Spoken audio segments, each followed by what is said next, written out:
అందరికీ నమస్తే అండి. త్వరలో రానున్న పంచాయతీ ఎన్నికలలో ఆదివాసీ ప్రజలకు ఒక సూచన చేయదలుచుకున్నాను.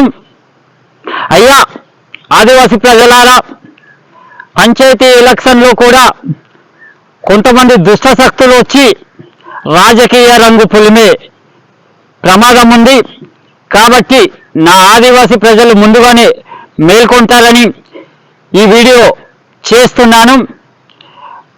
గ్రామ పంచాయతీలో సర్పంచులకు ఎటువంటి రాజకీయ పార్టీలతో సంబంధం ఉండకుండా మీరు గ్రామ పంచాయతీలో అభివృద్ధి చేస్తారని, దానికి రాజకీయ పార్టీల యొక్క రాజకీయ సింబల్ ఉండకుండా న్యూట్రల్గా ఎలక్షన్ జరుగుతుంది. కాబట్టి పంచాయతీ సర్పంచ్గా పోటీ చేసే వ్యక్తులు దయచేసి పంచాయతీ రాజకీయాలలో రాజకీయ రంగు పులమవద్దని మిమ్మల్ని నేను కోరుకుంటున్నాను. ఆదివాసీ ప్రజలు మీరంతా ఒకటే గమనించాలి. పంచాయతీ ఎన్నికలలో కులం చూడవద్దు, మతం చూడవద్దు, రాజకీయ పార్టీలు చూడవద్దు. పంచాయతీలో ఎవరైతే అభివృద్ధి చేస్తారో, పంచాయతీ నిధులను ఎవరైతే పారదర్శకతగా వచ్చిన నిధులను బహిరంగంగా పరుస్తూ పంచాయతీ మొత్తం అభివృద్ధి చేసే సత్తా ఎవరికైతే ఉంటుందో వాళ్ళని గెలిపించండి.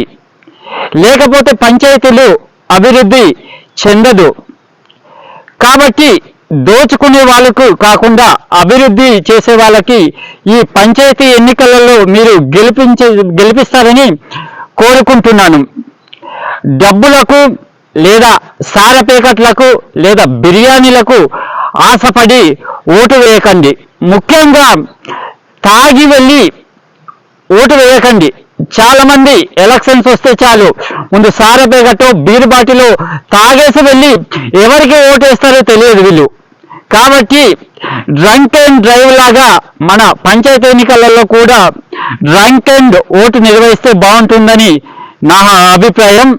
జై ఆదివాసీ, జై జై ఆదివాసీ.